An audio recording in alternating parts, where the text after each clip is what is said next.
Vamos a hablar acerca de este tema. Voy a tratar de no ser largo, Por ahí se nos va un poco la mano a los predicadores o la lengua y ya a la una ya empiezan a pensar en el almuerzo. A todos nos pasa. Un encuentro con Jesús.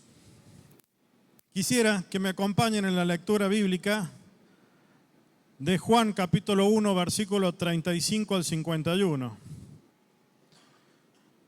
El Señor tuvo 12 apóstoles, 12 discípulos que Él eligió. Dice que pasó toda la noche orando. Y a veces miramos nosotros a estos hombres por ahí en algún lugar religioso y le vemos por allí la aureola. Por ahí hay lugares que se llaman, que tienen nombre de estos discípulos. Hoy vamos a ver a 3 de ellos. Creo que uno de los primeros necesita un párrafo aparte, una explicación aparte, que es Pedro. Y aparte de esto, después vamos a seguir viendo con la ayuda del Señor cómo las personas que tenían una necesidad, Jesús las veía, Jesús las conocía de antemano y tuvieron un encuentro con Él de manera tal que pudieron, ante esa necesidad, ante esa dificultad, conocer a Cristo. Qué maravilloso. Qué maravilloso, porque me reflejo, y seguramente vos también que sos del Señor, de cómo te encontró el Señor con tus cargas, con tus problemas, con tus ansiedades, con tus dificultades, con esos rasgos del carácter que necesitamos que alguien intervenga, y no solamente tal vez un psicólogo, un psiquiatra, un profesional, sino alguien que lo pudiera llenar todo. Pero hemos venido así, con problemas, con cargas, con defectos, y hemos buscado al Señor. Y en esa búsqueda también el Señor nos está buscando también a nosotros. Y ya enfocándonos en los discípulos del Señor, en los apóstoles, decíamos recién y que miramos a veces figuras de ellos con esta aura o digamos esta forma de corona arriba, y pareciera que fueran hombres que tenían tantas virtudes. Pero la Biblia nos relata de que eran hombres como nosotros,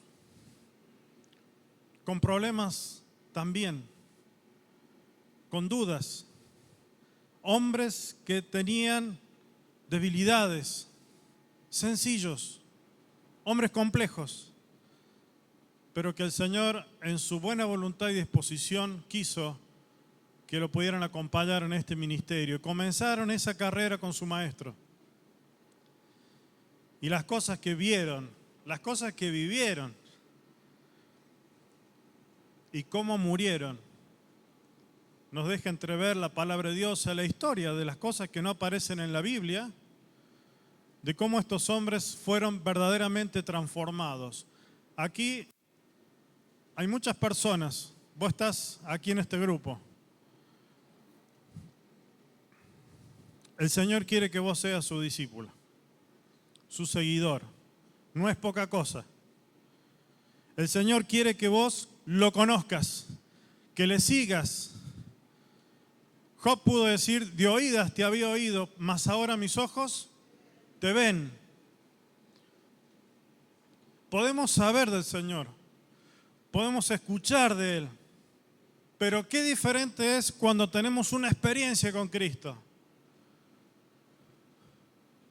En la reunión anterior decíamos, una vida antes de Él es diferente a la vida con Él. Tiene que haber diferencia. Ahora hay esperanza. Y estos hombres, esta clase de personas, estos hombres, este tipo de hombres que el Señor eligió, también personas, decíamos, con debilidades, personas que estaban trabajando y estaban, o estuvieron dispuestos a seguir al Señor. Juan capítulo 1, versículo 35. Los primeros discípulos, dice mi Biblia. Acompáñame con la lectura. Siempre trata de traer tu Biblia. Trata de traer una hoja o una libretita, anotá. Y vas a tener estos conceptos y lo que estamos en el grupo vamos a después a compartir el PowerPoint con algún bosquejo nada más. Dice, al día siguiente otra vez estaba Juan. ¿Quién es Juan? ¿Qué Juan es este? Juan el Bautista. Y dos de sus discípulos, es decir que Juan tenía discípulos, seguidores. Y mirando a Jesús, ¿quién? Juan, que andaba por allí, dijo, he aquí el Cordero de Dios. Lo señala a él, a Jesús. Y lo oyeron hablar los discípulos y le siguieron, y siguieron a Jesús. Es decir, estos discípulos que seguían a Juan el Bautista ahora empezaban a seguir a Jesús. Y volviéndose Jesús, viendo que le seguían, les dijo, ¿qué buscáis? Ellos le dijeron, Rabí, que traducido es, Maestro, ¿dónde moras? ¿Dónde vives? Les dijo, venid y ved. Fueron y vieron dónde moraba y se quedaron con él aquel día porque era como la hora 10:00, es decir, cerca de las 4 de la tarde. Andrés, hermano de Simón Pedro, era uno de los dos que habían oído a Juan y habían seguido a Jesús. Este halló primero a su hermano Simón y le dijo, hemos hallado al Mesías, que traducido es el Cristo. Y le trajo a Jesús. Y mirándole Jesús le dijo, tú eres Simón, hijo de Jonás, tú serás llamado Cefas, que quiere decir Pedro. Pedro, a mi entender, merece un párrafo aparte para poder ver su encuentro también con el Señor Jesús. Pero hoy vamos a hablar de 3 de sus discípulos. Ahí tenemos, ¿qué tipo de personas buscó a Jesús? Y vamos a poner la próxima. Andrés. Ahí tenemos a Andrés, que significa varonil. Es una palabra, es un nombre griego. Vamos a conocer un poco de él. Dice que era nacido en Bethsaida, una pequeña población, no tan pomposa como en esos tiempos. Su oficio era pescador. De hecho, nosotros vamos a otro evangelio, dice que después el Señor tiene un encuentro con Andrés y con Pedro. Y dice que eran pescadores, pero que él le dijo que ahora los haría pescadores de hombres. Y vamos a ver algunas características, pocas de Andrés, para no demorarnos con los otros. Pero allí aparece este hombre Andrés, su lugar de nacimiento, su oficio, hermano de Simón Pedro. Y dice aquí la Biblia, en el versículo 40, que Andrés, hermano de Simón Pedro, era uno de los que habían oído a Juan y habían seguido a Jesús. Este halló primero a su hermano, Simón, que después fue Pedro, y dijo, hemos hallado al Mesías.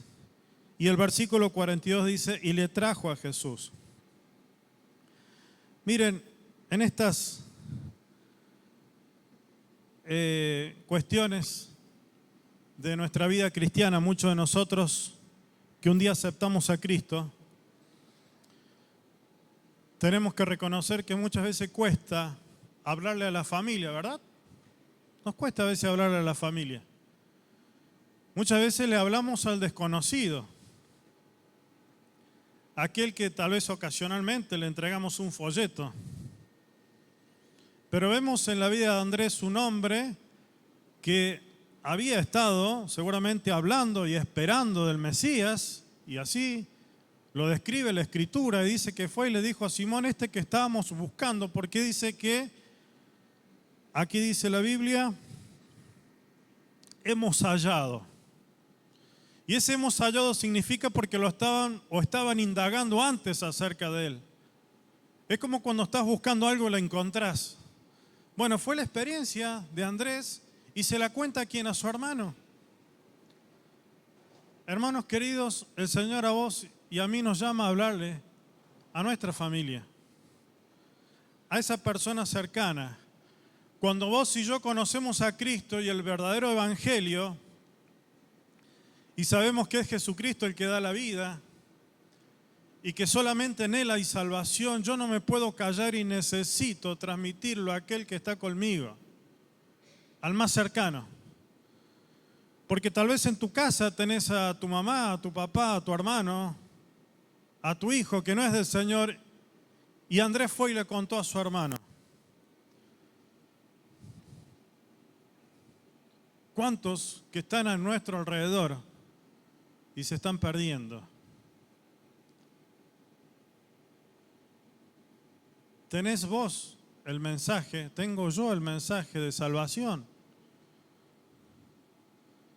Por supuesto que la predicación siempre va acompañada del testimonio, ¿verdad? Porque decía recién que a veces no le hablamos a los más cercanos porque nos conocen y porque tenemos fallas muchas veces.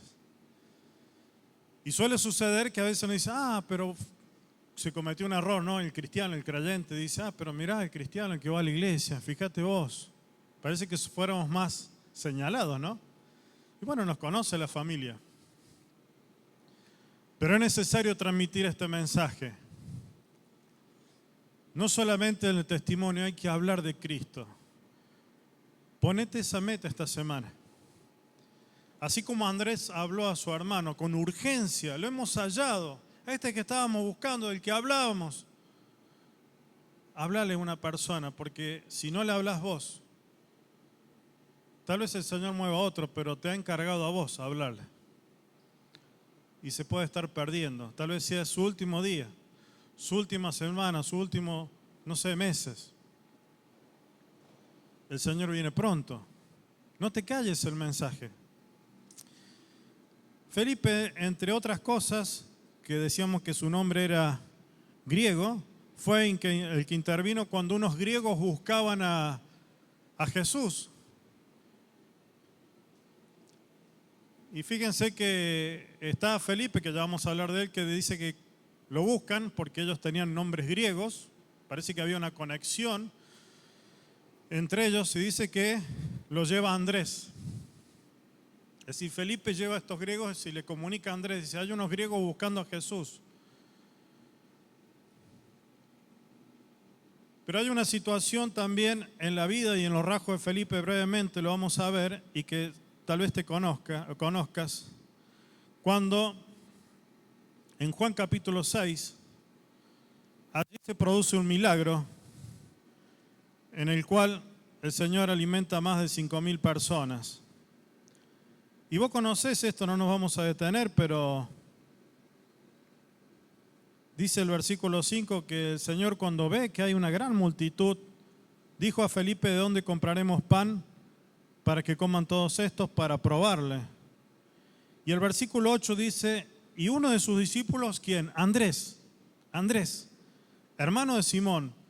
Siempre tiene el mote, ¿no? Es decir, Andrés, hermano de Simón Pedro. Andrés, el hermano de Pedro. Parece que siempre estuviera aparte, que siempre estuviera en el segundo plano. No sé si pasa entre los hermanos, ¿no? Siempre hay uno que por ahí parece más conocido, famoso, prominente, pero siempre él estaba en el segundo lugar. Dice que Andrés, hermano de Simón Pedro, le dijo, aquí hay un muchacho. Porque los discípulos querían despedir a la multitud, pero el Señor dice, denle ustedes de comer. Y me imagino buscando entre la multitud a ver si encontraban comida que alguien tuvieran, la pudieran repartir y algo pudieran dar. Y encuentran un muchacho que tenía 5 panes de cebada, dice, un pan que inclusive de menor calidad, tipo galleta. Y 2 peces, dice, pero ¿qué es esto para tantos? Y en ese andar con el Señor, Andrés y los discípulos, ¿cuántas cosas vieron del Señor, no? Uno podría pensar, pero ¿cómo? Están con el Señor y no sabe que Él hace milagros, que Él puede transformar las cosas. Y sí, pero podríamos hablar en su característica de que Él tenía una fe práctica, y lo puse entre signos de preguntas. Porque a veces me hace acordar a mí, porque tal vez vos te identificás con Él. El Señor el Dios de los milagros, del cual cantamos que es imparable, que todo lo puede. Pero te llega la dificultad, golpea la puerta de tu casa, la escasez, la falta de trabajo, la falta de salud. Si no, tendremos acaso la duda de Andrés. Confío, pero un muchacho, algo de comida, pero ¿alcanza? Otro rasgo que vemos en Andrés, y que su oficio era pescador, fíjense que estaba, ahí dijimos, trae personas a Cristo, comienza con su hermano, tenemos que comenzar por los más cercanos, y estaba ocupado. Cuando el Señor llama a Andrés, entre otros que nosotros vemos en la Biblia, siempre fueron personas ocupadas. ¿Cómo dije? Que siempre fueron personas. No tengo tiempo para el Señor. Las cosas, las ocupaciones. ¿Qué tiempo le estamos dando al Señor a su obra, en el servicio? Pero si el Señor buscó a un hombre que era pescador, estaba trabajando, estaba con su hermano. Nosotros vemos en el Antiguo Testamento, y también otros discípulos, pero en el Antiguo Testamento, ejemplos de hombres que estaban trabajando y el Señor los llamó. ¿Qué quiero decir con esto? Que la ocupación que vos y yo tenemos, ya sea en el trabajo, ya sea en el estudio, ya sea en la casa, nunca pueden ocupar el lugar que Dios tiene. Porque si no es idolatría. Porque el Señor te ha hecho a vos y a mí un alto llamado, el cual estamos desperdiciando, pero no tendremos a veces la actitud de Andrés, sí Señor, yo te voy a servir, pero, sí Señor, tenemos esto, pero alcanza. Andrés necesitaba ver que Dios, y en este caso Jesucristo, siguiera trabajando en él. Tenía él una fe bastante práctica, basada tal vez más en lo que veía. Y vemos otro relato de él, pero quisiera yo detenerme en esto. Él no escribió ningún libro importante de la Biblia. Andrés aparentemente tal vez era el mayor de todos los discípulos. Algunos creen que fue así. No fue famoso como su hermano Pedro. Siempre estuvo como en un segundo plano, pero pudo transmitir un mensaje. Estaba ocupado. No se le conoce y no está escrito un gran discurso o gran milagro. Pero Andrés, el Señor lo llamó. Y tal vez en ese anonimato él pudo transmitir el mensaje y llevarlo a los pies de Cristo. Tal vez le estás hablando a personas o empezarás a hacerlo. Y tal vez la gente no conozca eso o los líderes, pero hablarle a otras personas de Cristo. Porque se están perdiendo. Y no estamos diciendo nada tal vez. Transmití ese mensaje, llevarlo a los pies de Cristo. Miren, yo siempre pienso como un hombre grande que trabajaba con mis padres en la fotografía, pudo traer a mi casa el mensaje de salvación y vida eterna. Y venía en un auto un poco viejo y se movía de un extremo a otro de San Luis para llevarnos el mensaje. El resultado, el fruto de eso, tal vez sea yo y algunos de mi familia. Y por qué no decir mis hijos, y gloria a Dios si son mis nietos. Haber conocido a Cristo porque hubo un hombre que salió de su casa, que habló a su familia, pero habló a otros también de Cristo. Y este Andrés que le habló a su hermano, y lo que fue después Pedro, ¿no? Y alguno dirá el gran apóstol Pedro, pero alguien le habló. Ese que estuvo allí casi oculto, que estuvo en segundo plano, Si vos le hablás a alguna persona, algún compañero que tal vez después pueda ser un gran siervo, una gran sierva de Dios, un misionero, pero vos depositaste ese mensaje, porque el Señor te llevó a esa persona.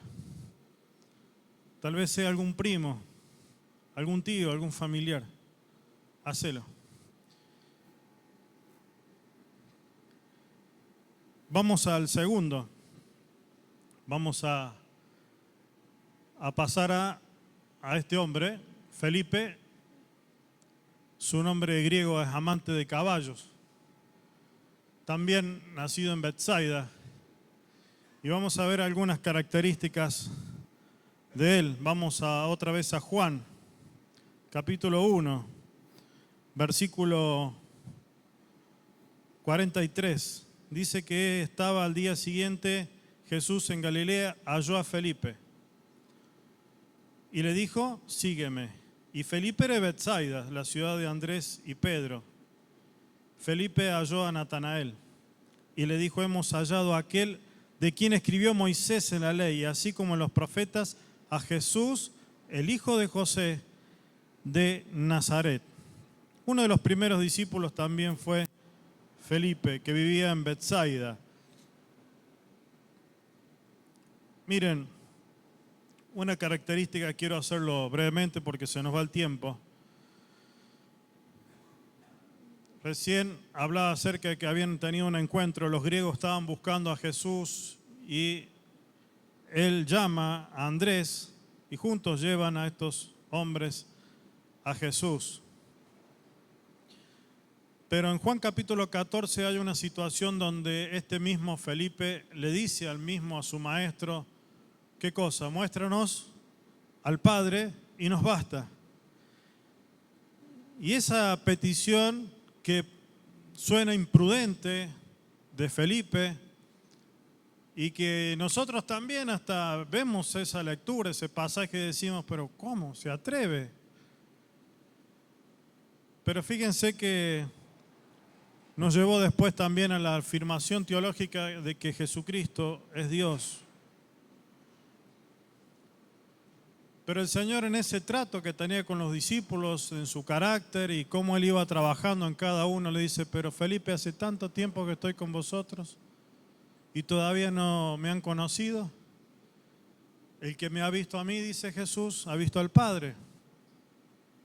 ¿Cómo puedes decir, muéstranos al Padre? Es que Felipe, como alguien lo describió, era un analista clásico, era un calculador.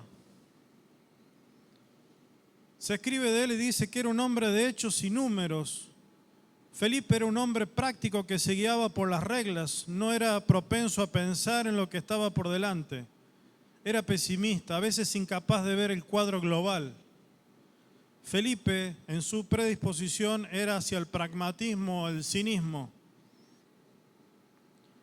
y a veces al derrotismo en lugar de ser un visionario.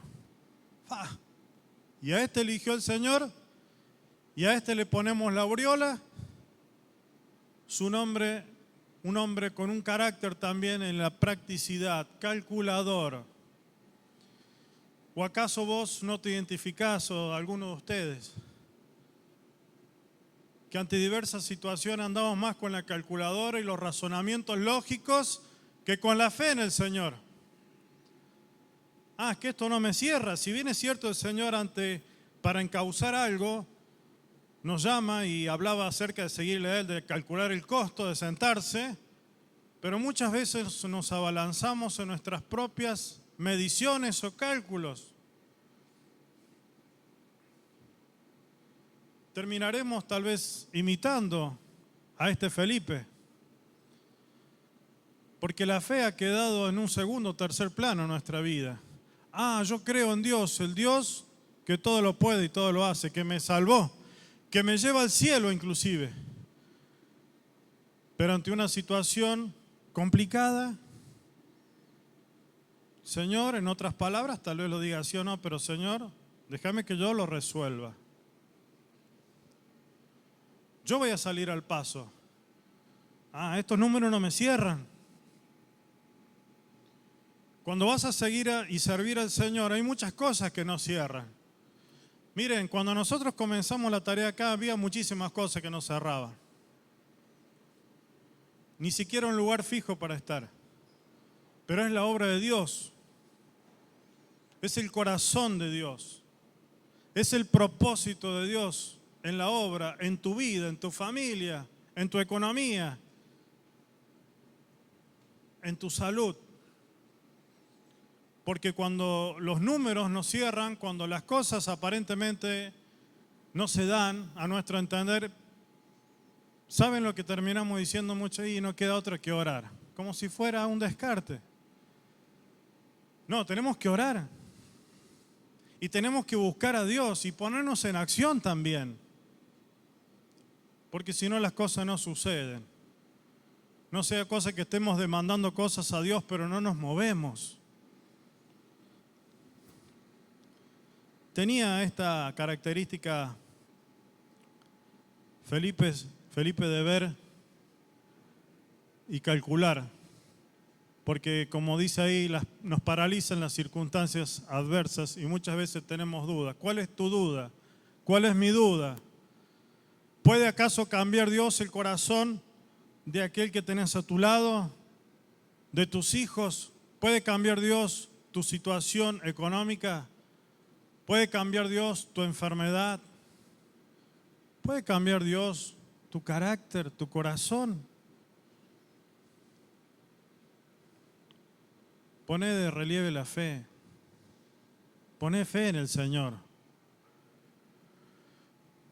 Jesús lo busca, lo suma a su equipo de seguidores, pero trabaja con él pacientemente. Felipe, fíjense la respuesta del Señor ante su imprudente, entre comillas, pregunta. ¿Cómo? Muéstranos al Padre y listo, ya nos conformamos.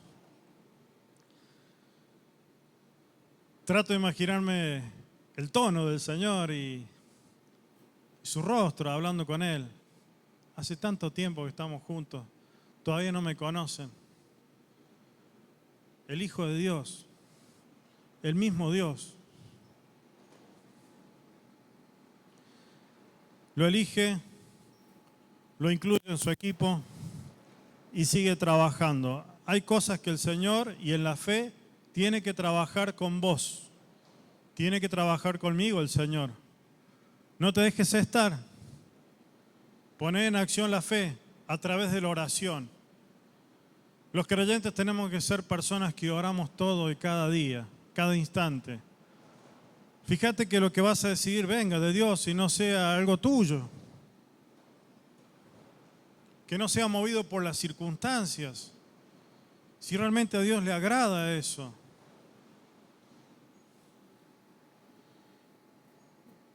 Y en último lugar, tenemos a un personaje más que se llama Natanael. Versículo 46. Porque hablan a Natanael, Felipe, y dice, a Jesús, el hijo de José de Nazaret, le dice Felipe, lo hemos hallado. Y Natanael le dijo, ¿de Nazaret puede salir algo bueno? Le dijo Felipe, ven y ve. Cuando Jesús vio a Natanael que se le acercaba, dijo de él, he aquí un verdadero israelita en quien no hay engaño. Le dijo Natanael, ¿de dónde me conoces? Respondió Jesús, le dijo, antes que el Felipe te llamara, cuando estabas debajo de la higuera te vi. Respondió Natanael y le dijo, Rabí, tú eres el Hijo de Dios, tú eres el Rey de Israel. Respondió Jesús y le dijo, porque te dije, te vi debajo de la higuera, ¿crees? Cosas mayores que estas verás.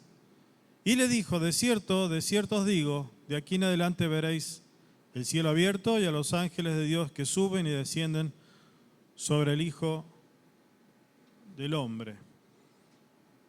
Natanael, su nombre significa don de Dios, y más adelante aparece como Bartolomé. Y había nacido en Caná de Galilea y fue conducido a Jesús por el anterior, por Felipe. Los dos tenían esa esperanza de ver al Mesías, de conocerlo. Pero Natanael se mostró incrédulo, escéptico. ¿Cómo dice? Hemos hallado al Mesías, dice, de Nazaret. Es que Nazaret en ese tiempo era una pequeña ciudad que no era popular, que no era muy habitada, que era pobre, que era insignificante. Y él dice, de ahí puede salir algo bueno, porque ellos tal vez esperaban otra pompa para presentar al Mesías, al Rey, al Salvador. De ahí puede salir, no lo podía creer. Tal vez podríamos calificarnos como el prejuicioso. Miren, yo comenzaba este mensaje diciendo, ¿a quiénes busca el Señor? Porque yo me miro de dónde me sacó el Señor y a mi familia. Y no es que seamos algo, el Señor nos puede usar, pero nos ha dado la salvación y la vida eterna, que no es poca cosa, es todo. Pero nos sacó de otro lugar. ¿De dónde te sacó el Señor y a dónde crees que te puede llevar el Señor? No pienses que tal vez en tu hogar humilde no te puede el Señor sacar y hacer un gran siervo para su gloria. De tal vez podríamos decir, y la torpeza que yo tengo, no soy fácil de palabra, no tengo dinero, no sé hacer esto, aquello. El Señor te puede traer, te puede elegir y usarte. No seas prejuicioso, no lo seamos. No desestimemos a nadie.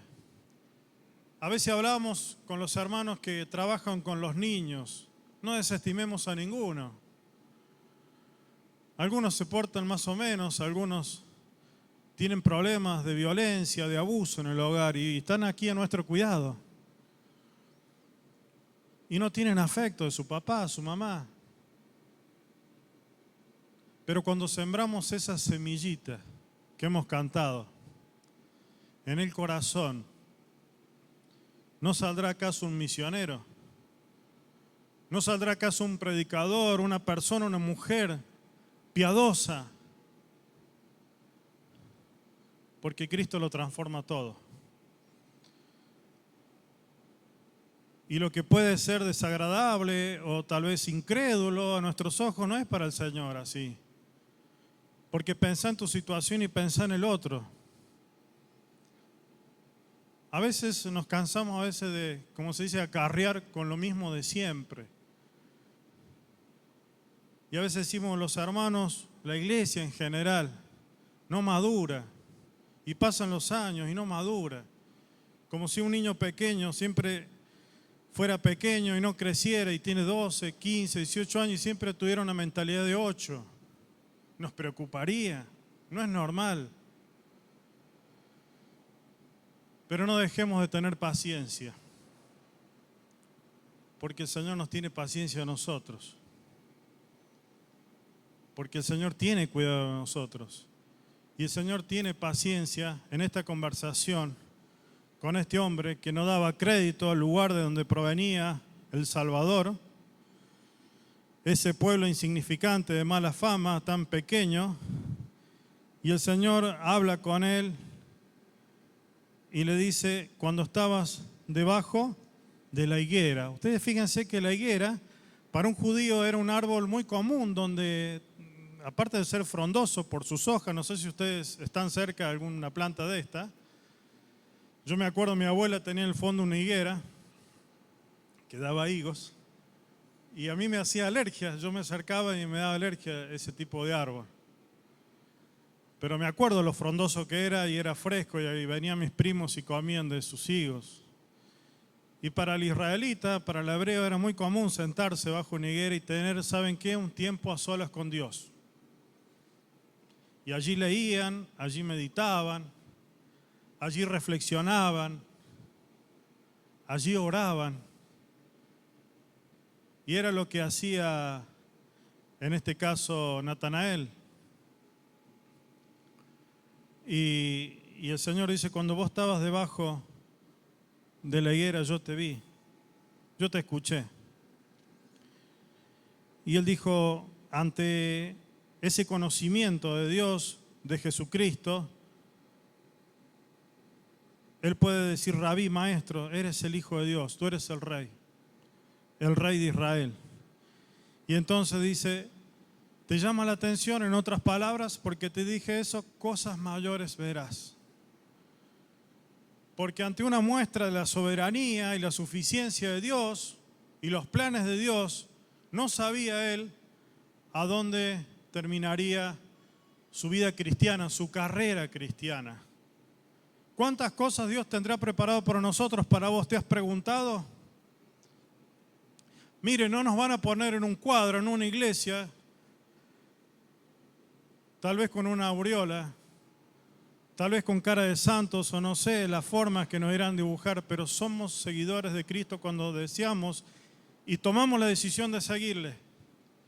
No importa la condición en la que te encuentres, los aspectos de tu carácter como tenían ellos, el Señor nos usa y nos llama a transitar este camino nuevo y vivo de esperanza, de fe, de salvación, para que pueda cumplir su propósito en nosotros, para que nosotros podamos llevar el Evangelio a otros y que no haya impedimento, ni prejuicio, ni los cálculos que a veces no nos cierran.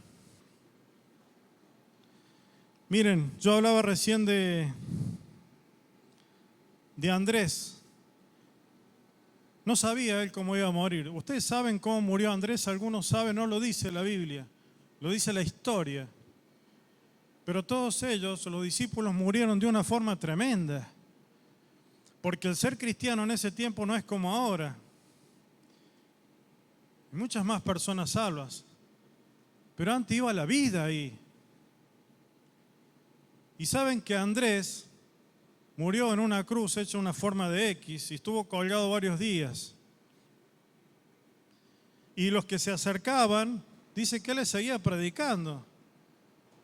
¿Y saben qué decía, según el relato de los historiadores? Dice, esto lo he estado buscando yo. Poder tener tal vez cierta similitud a cómo murió su maestro. Y que él, por supuesto, no se consideraba digno.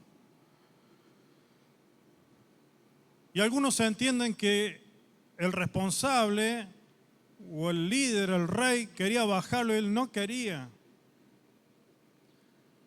Porque para él morir por Cristo de esa forma era todo un privilegio.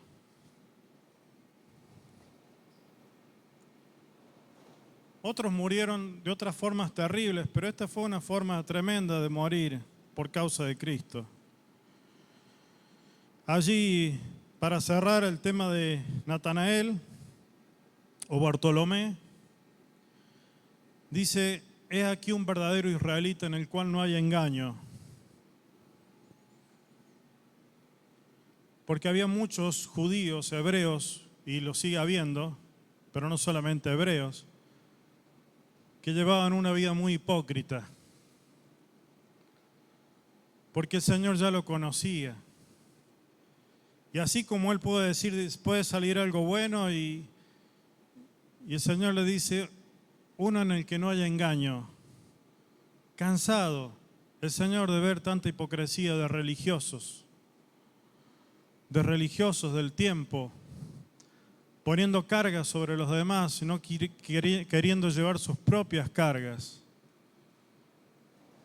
Un verdadero israelita, miren cómo lo presenta. No es un engañador, no es uno que anda tramando cosas, no es uno que anda mintiendo. Es un hombre de verdad, tan difíciles de hallar hoy. Mayores cosas que estas verás. Te pregunto si calificás como un seguidor de Cristo. Tal vez puedas decir, en mi condición, tal vez no, pero el Señor hoy nos está llamando y te está llamando a considerar que lo que sos y cómo el Señor te encontró, vos lo podés poner en sus manos y Él te puede salvar y perdonar los pecados y que puedas recibir a Cristo. Y Él puede modelar tu carácter. Él puede cambiar tus objetivos.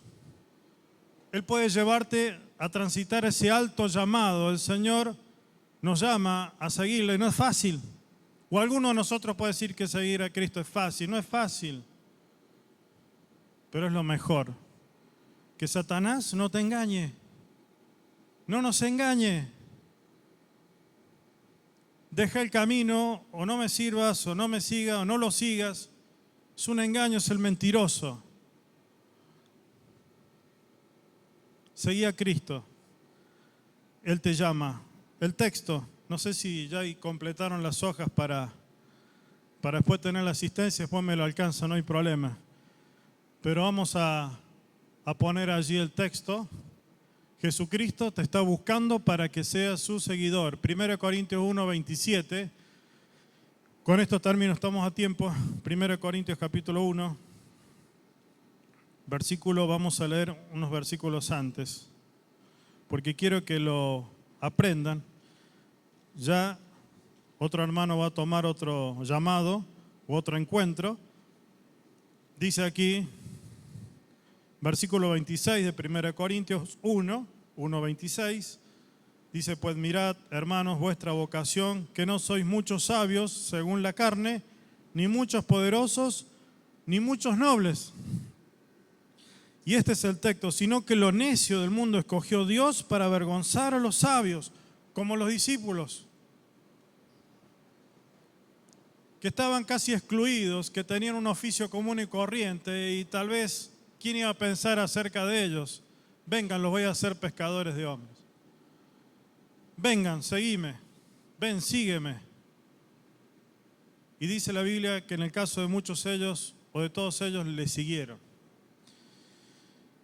Dice, lo débil del mundo escogió Dios para avergonzar a lo fuerte, y lo vil del mundo y lo menospreciado escogió Dios, y lo que no es, para deshacer lo que no es, a fin de que nadie se jacte en su presencia. No sé si puse bien el texto ahí, pero creo que hay una mezcla entre el 27 y el 28. Dice más, por Él estáis vosotros en Cristo Jesús, el cual nos ha sido hecho por Dios sabiduría, justificación, santificación y redención, para que, como está escrito, el que se gloríe, gloríese en el Señor. Si algo somos, si algo tenemos, si algo hemos obtenido es por el Señor, por su gracia, no por nosotros.